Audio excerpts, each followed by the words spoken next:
දුවේ මෙන්න මේ පුංචි පුංචි කාරණා පහ තියෙන්න ඕනෙලා. ඔන්න ගෙවල් වල දුවලා ඉන්නවා නම්, ගෙවල් වල මිනිපිරියෝ ඉන්නවා නම් මේ ටික කියලා දෙන්න ඕනේ. කාන්තාවක් ළඟ මේ පහ තියෙන්න ඕනේ. මොනවද?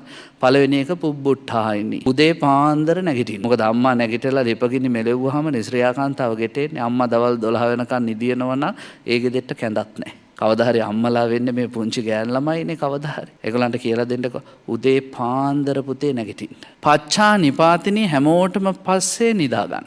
කාන්තාවකට පින්වත්නි හැන්දෑවේ 6-7 වෙද්දි කලන්තේ හැදුනොත් අනේ දැන් හරි අමාරු යඟට නිදා ගන්න ඕනේ.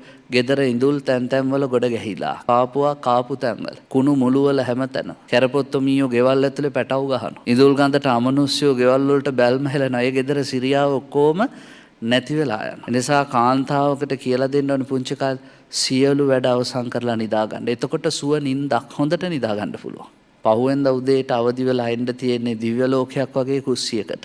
ඊළඟට බුදුහාඳුරෝ කියනවා දුවේ කිංකාර පටිස්සාවෙනි පුංචි කාලේ ඉඳා ගෙදර වැඩ හොය හොය කරන්න ඕනේ කාන්තාව. කාන්තාවකට පින්වත්නි අමුතෙන් කියන්න කොස්ස ගන්නකො, ඉදල ගන්නකො, අතු ගන්නකො ඒව ඕනේ. එයාට තියෙන්න ඕනේ සොයන් දැනීමක්. මා විසින් කළ යුත්තේ කුමක්ද? මකුළු දැල දැක්කහම කඩන්න කියන්න ඕනේ නැහැ කවුරුත්.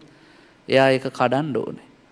ගේ ඉස්සරහා මල් ටිකක් හිටව ගන්න, ගේ පිටිපස්සේ කරපිංචරම්ප ගහක් හිටව ගන්න කවුරුත් කියන්න ඕනේ නැහැ.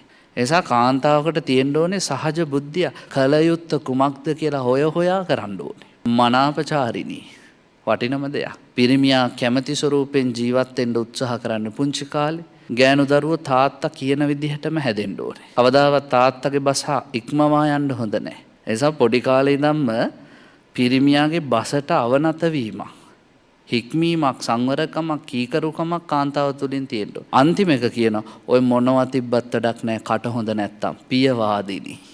කාන්තාවකට තියෙන්න ඕනේ ලස්සන වචන ටිකක්. පිරිමින්ගේ හිත් නිවන වචන ටිකක්. පිරිමි හැමතිස්සෙම කියන්නේ අපේ නෝනගේ ඔක්කොම හොඳයි කට තමයි නරක. ඒ නිසා ඒ කටත් පරිස්සම් කරගත්තොත් දුවේ ඒ කාන්තාවට ඉන්න පුළුවන් වටිනා විදියට. අම්මා තාත්තා කෙරෙහි අනුකම්පාවෙන් මෙන්න මේ කියන කරුණු පහ එකතු කර ගන්න ඕනේ. මෙලොව පරලොව සැප කැමැතිනම්. උදේ පාන්දර නැගිටලා හැමෝටම පස්සේ නිදාගෙන ගෙදර වැඩ හොය හොය කරලා පිරිමි බසට අවනත වෙලා සහ ප්‍රිය වචන කතා කරලා